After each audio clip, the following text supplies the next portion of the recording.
Hello. Well, phew, is the only possible reaction. So unless you've been stuck down a well this afternoon, you'll no doubt be aware that England made it, but they never make it easy for us, do they?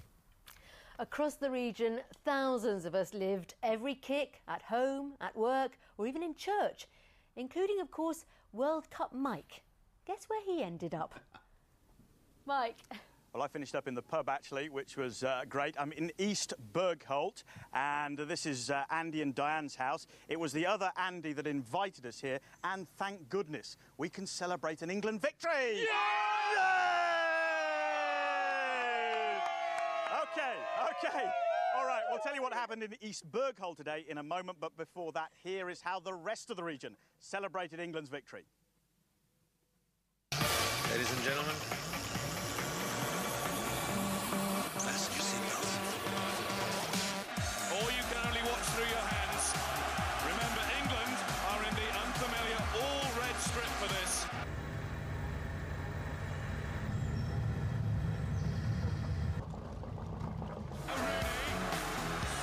Rooney's gone for goal. It was deflected in the far corner. All of the people start to rush by.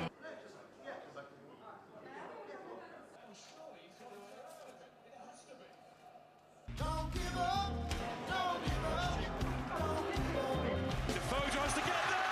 Jermaine Defoe scores.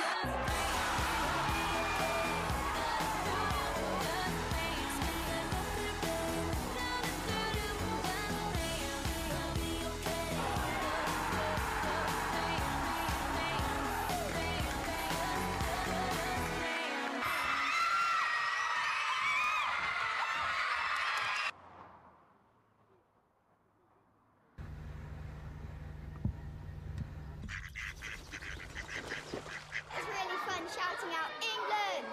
Now we've got one. We need to push on and get one more goal. I think we'll kill them. Oh, we've been praying very much for England and we just scored, so that's a good sign. The hand of God is with us. Lampard clipped through for an onside. Wayne Rooney denied by the woodwork. That was his biggest chance of World Cup 2010 yet. This is absolutely unbearable. It's gripping.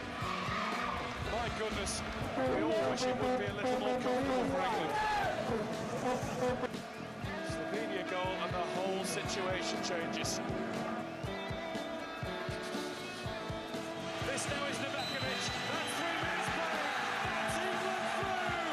They beat Slovenia. The job has been done.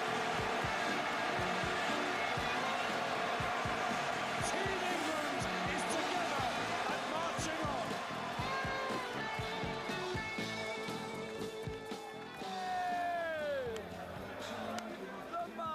Ah, great stuff. OK, let's have a word with Andy, who invited us to somebody else's house. Fantastic trick, Andy. But anyway, we're delighted to be here. And, I mean, what a game. They did well, didn't they? Played with a bit of passion.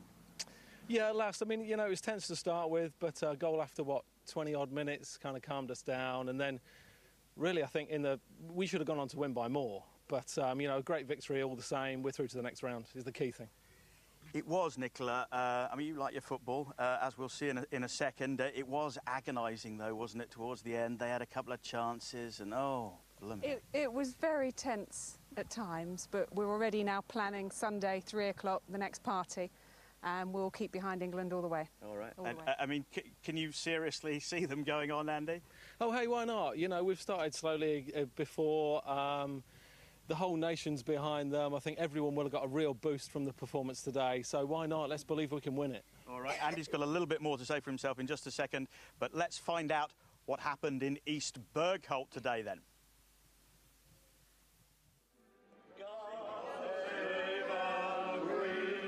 The Carriers Arms pub in East Bergholt. Everyone stands for the national anthem.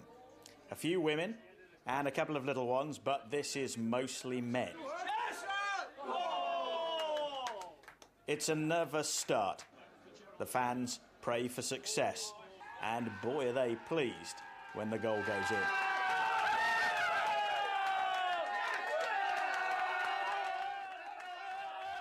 Going to build on this. Fabio's going to be behind him at half-time, and playing with passion. Yeah, great news. They're really up for it, and we're going to do it. We're going to win. 3-0 is what we're going to do today. 1-0 at half-time. World Cup Mike is on his bike to see the wads, wives and daughters. The girls aren't really interested in the football, preferring the trampoline instead. There are more anxious moments, but the wives are keeping the faith. Terribly tense now, isn't it? Not as tense as it probably is down the road at the Carrier's Arms, but yeah, 5 minutes to go. I think they'll do it. How long to go? 5 minutes? Are they going to do it? As long as we don't concede a soft goal, then we're going to be there. Fabio's men hang on and East Bergholt celebrates. Now for the last 16 and more England agony. We'll see. What you don't know is that Andy might be going to South Africa. How?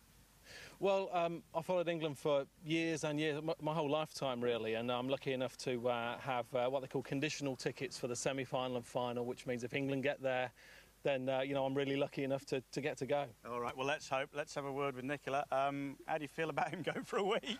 Well, Mike, I go through this every 4 years. We have the hype and the excitement and then the disappointment. So if he goes away for a week, my best friends Lynn and Diane move in and we party all the way.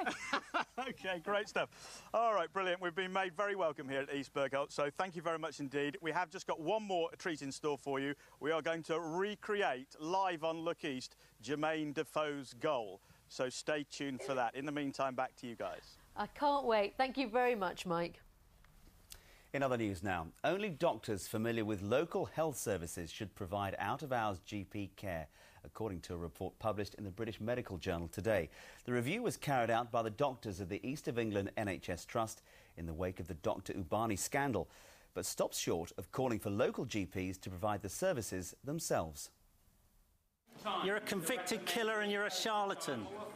On Saturday, David Gray's sons Rory and Stuart confronted Daniel Ubani at a medical conference in Germany. He was struck off the General Medical Register in this country last Friday, but he can still practice there. And unless the system changes here, the same mistakes could be made again. February the 15th, 2008, Stansted. Dr Daniel Ubani arrives in the UK. 2 p.m. Colchester. Arrives at the locum agency, is given a prescribing guide and a sat-nav. 6 p.m. Ipswich. At the offices of Take Care Now, he's given computer training and clinical induction. He arrives in Newmarket, where he's staying, after midnight. By 8 a.m. the next morning, he's on shift.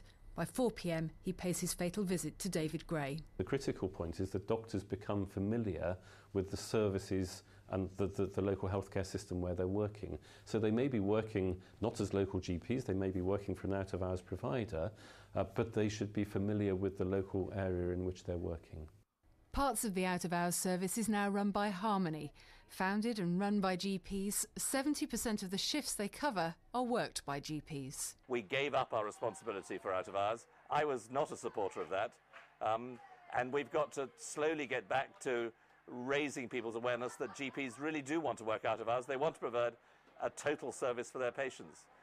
And I think that this new coalition government, I think some of the new rules that are being introduced, I think will create a better environment for GP-led out-of-hours services. The Quality Care Commission will report soon into the Ubani case. He was responsible for David Gray's death, but he was working in a system that made that mistake possible, and there are growing calls for a radical overhaul. Nikki Jenkins, BBC Look East in Cambridgeshire.